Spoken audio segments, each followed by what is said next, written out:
letting go, and you spoke about business, and when you run a business or you work in life, whatever, and we all have, there's so many metrics of success, and one of those metrics of success is financial freedom, let's say. And if you Hmm. have a family, then there's a certain amount of finance that can help make your life a little bit better. And then beyond that, who knows? But there is, when you have kids, you want to be able to provide enough, not too much, Yes. but enough.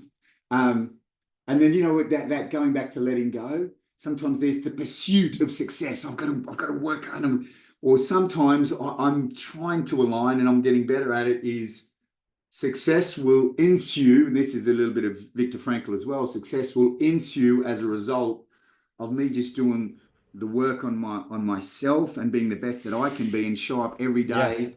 to support the people around me, and maybe try to be a good leader and all those stuff. And then the likelihood of success ensuing as a result goes through the roof, and then, or certainly increases. Then I shall get the things that I'm working towards and really want to accept into my life. That's something that just came up for me. Hell yeah. And well, Amen, I brother. can I can tell you a story about the bar that Let's do it. so if I needed money and I went to work hoping I made good tips that night, those nights I made the worst tips ever because all I was worried about was making money. But if instead of wanting to make money and getting a lot of tips, I was like, I'm just going to do my best. I'm going to provide the best Mm, service I can. I'm just going to be in the moment. Those nights I made more money than on average than any other night ever. So it put me in the mindset of it's not necessarily if all I'm worrying about is money, all the universe is going to send me is money worries. But if I worry about being in service, as you said, yeah. trying to just do my best, I'll have enough. And that's the hard part about letting go is what is enough. And to be okay with the fact that, I'm not in debt. I mean, I have a home loan, but I'm lucky enough to have a home loan. I'm I'm not in debt medically. I don't have credit card debt. I have some student loans I'm paying off, but I'm paying them off. And I'm hoping my kids can go to school without debt. That's enough. Mm. Like, I don't need a yacht. I mean, I've never seen a sad person on a jet ski, but I don't need one of those either. It'd be nice to have one. It'd be nice to have one, but those are all luxuries. And it was a beautiful day in my life that I was able to separate necessities from luxuries. Mm. And once I realized I had all the necessities, the peace that came over me was just palpable. Like, I've got the necessities. I have clean water. I've got more than enough food. I've got a vehicle that's pretty reliable. I'm in a happy, committed relationship with my wife. My kids are pretty damn cool. Man, that's a solid win. Yeah. If I hold the one metric of do I make enough money and everything's a failure when I've got such a glaring win just right over here, that just belittles the hard work and success I've had in those realms.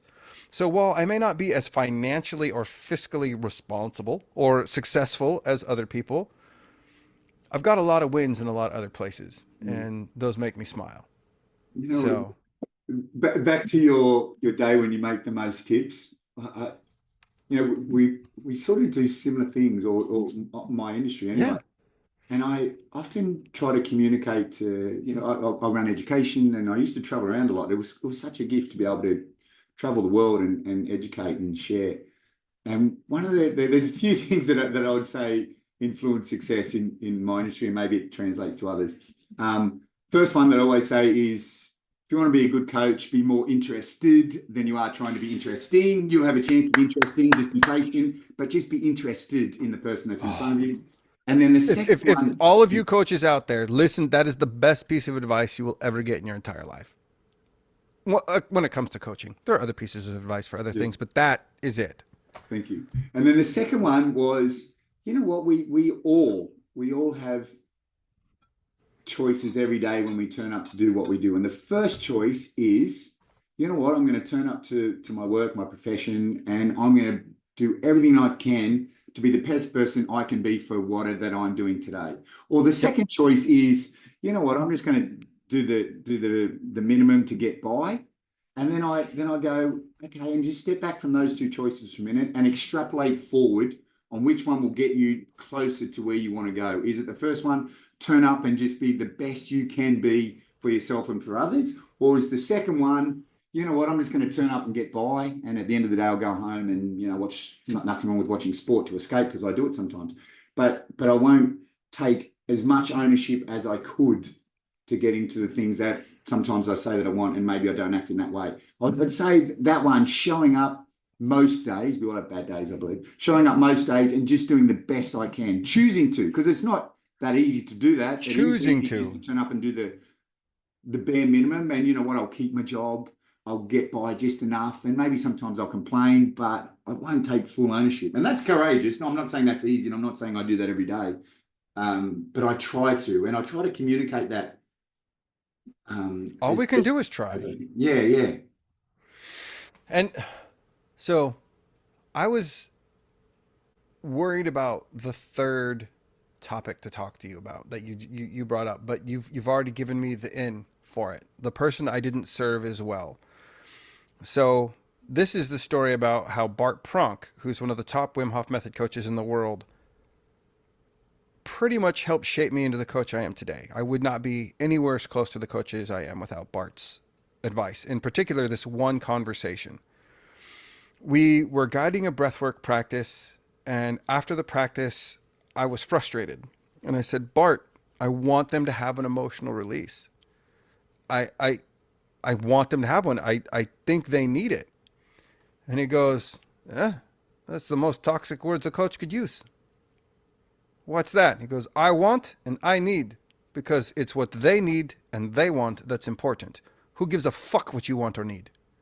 Have you asked them? You say they need an emotional release. Why? Because you think it's so? That's silly. Just because you think it, they think you need to happen. What if they have an emotional release and it destroys their brain and it takes them months to put it together? They're not ready for that. Or they are, but it's up to them to decide. All you can do is provide a space where that's possible.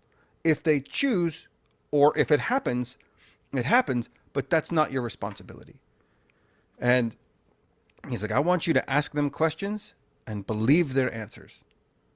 Ask them what they need, and every client, you ask them what they need, you ask them what's wrong, they will tell you, you believe them, and then you act on it. He's like, you don't need to guess what they need. You ask and they'll tell you. So you need to ask more. You need to ask what they need. You need to ask what they want. And then you need to give them what they say, because this is how you build trust. If you tell them, well, I know what you need, bah, you don't know shit. And I was a little taken aback because he was very forceful about this. And he goes, they don't need anything and they don't want anything but a safe space to do what they need to do. Have you asked them? And it changed my perspective. I was lucky enough that I was able to sit down and process that and realize that some of the people before, where I thought they needed something, I was trying to force them down a path that I thought was best for them. And that was my own ego driving what I thought they needed. And if I worked with you in 2016 and 2017 before Bart gave me this little chat, my apologies. I did not have the right mindset at that point. I have since changed. It's been a very long time since I luckily only held that mindset for about 6 months before I was shown a better path. But I can't name one person. There's a whole group of them that before I got that talk, I didn't help them as much as I could have, because I thought I knew the right way. And to any coach out there, if you think you know the right way, fuck off. You don't. They'll tell you what they need, and hopefully you can help provide it. Except proper biomechanics. That's always helpful. Again, we learn by doing, don't we? We learn by doing. We learn by doing. Not to put aside theoretical learning, and no, we gain so much by just doing.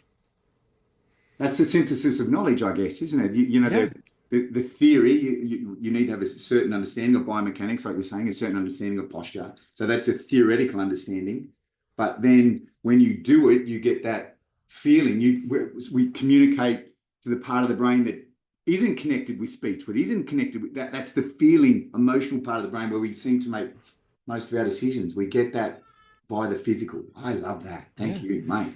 Yeah, well, my pleasure. And it's which is why I love doing, the main reason I do the free sessions on Sunday, Monday is simply because I get the opportunity to do.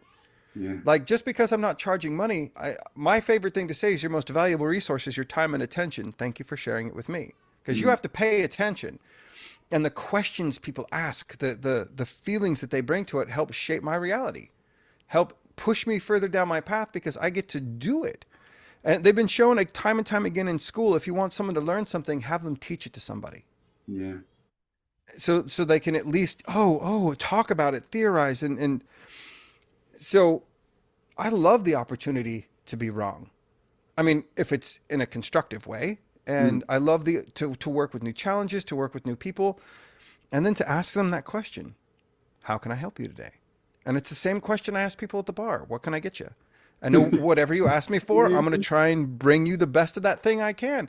It's not drinks so much anymore, but it's nice to be able to serve something to people that doesn't kill them slowly. That's a bonus. Yeah. If those people out there listening right now, g'day, wanted to drop into those Sunday, Monday free breathwork sessions, how would you find that? Do you go to Iced Vikings Breathwork? How would we find it? So on my website, icedvikingbreathworks.com, it's the first thing. It's really prominent. You can see it. The link's always there. It never changes. You can go to my Instagram page, which is at Iced Viking Breathworks, and the link is right there in the link tree. It's the top one. There'll never be a charge for it. The breathwork emails are always free, and you don't have to turn your camera on. You don't have to unmute your microphone. You can be participating as much or as little as you'd like, because it's all about what you need or want. Mm. And if you think I have this master plan of breathwork, that I don't. Usually I'll ask when I get there, so what do people want to do today? And someone will say, like, I heard about this. Can we try it? And the answer is usually, let's give it a go. And we'll just try it. And we'll see where it takes us today.